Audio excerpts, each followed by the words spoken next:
નમસ્કાર મારા ખેડૂત મિત્રો, તો આજના અમારા નવા વિડીયોમાં તમારું સ્વાગત છે। તો આજે આપણે વાત કરીશું કપાસની ખેતી વિશે। સૌથી પ્રથમ કપાસની અંદર કઈ કઈ દવા નાખવાથી ખેડૂતને સારો ફાયદો થાય છે અને સારી આવક મળે છે એ વિશે આજે આપણે વાત કરીશું। અને એની પહેલાં કે અમે જે અમારો આ કપાસ છે એની અંદર કયું કયું ખાતર નાખ્યું છે, કઈ કઈ દવા નાખીએ છીએ અને એક વીઘાની અંદરથી કપાસની આવક અને કપાસનો ઉતાર કેટલો લઈએ છીએ એ વિશે આજે વાત કરીશું। તો સૌથી પ્રથમ પહેલાં તો મારા ખેડૂત મિત્રો તમે જોઈ શકો છો, આ છે અમારો કપાસ, તમને જોવા મળી રહ્યો હશે। અને હવે તમને હું બતાવવાનો છું કે અમારો જે આ કપાસ છે એની અંદર કેટલો બાજ છે અને કેટલો વિકાસ છે અને એની અંદર કેરીઓ કેટલી જોવા મળે છે। તો વિડીયો ગમે તો લાઈક કરજો, કમેન્ટ કરજો અને વિડીયોની અંદર છેલ્લે સુધી બન્યા રહેજો। તો હવે વાત કરીશું, કપાસની અંદર જઈશું આપણે।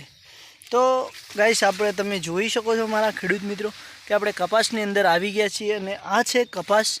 તો તમે જુઓ કે કપાસની અંદર હાલમાં એની જે ડાળીઓ છે ત્યાં ખૂબ જ કેરીઓ, એની ભમરીઓ જોવા મળે છે, એની અંદર ફાલ પણ ખૂબ છે, એનો વિકાસ પણ ખૂબ જ જોવા મળી રહ્યો છે। અને અંદાજે આપણે વાત કરીશું તો કે આ કપાસની અંદર સૌથી વધારે કેરીઓ આપણને જોવા મળે છે અને એની અંદરથી વિકાસ અને ફાયદો અને ખેડૂતને આવક પણ સારી મળે છે।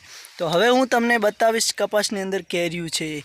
તો મારા ખેડૂત મિત્રો જોઈ શકો છો કે આ રિયલ છે અને જુઓ આ છે કેરી કપાસની, એક સાથે બબ્બે અને ત્રણ કેરીઓ અને આ કપાસના છોડની અંદર ખૂબ જ કેરીઓ જોવા મળે છે।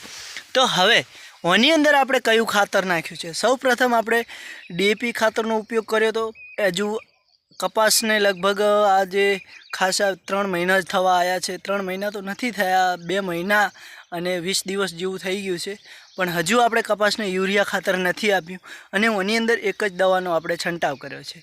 એ દવા છે જે કે છૂસીઓ ના આવે એના કારણે છૂસિયાની જે રિઝલ્ટ દવા આવે છે એનો ઉપયોગ કર્યો છે, એના સિવાય કોઈ પણ દવાનો છંટાવ કર્યો નથી। તો આજના વિડીયોમાં આટલું જ। વિડીયો સારો લાગે તો લાઇક, શેર અને કમેન્ટ કરવાનું ના ભૂલતા। અને વિડીયો કેવો લાગ્યો કમેન્ટ જરૂરથી કરજો મારા ભાઈ, કારણ કે અમે તો આવી રીતે ખેતી કરીએ છીએ અને તમે કઈ રીતે કરો છો અમને ખબર નથી। તો નેક્સ્ટ વિડીયોમાં ફરી મળીશું। જય માતાજી।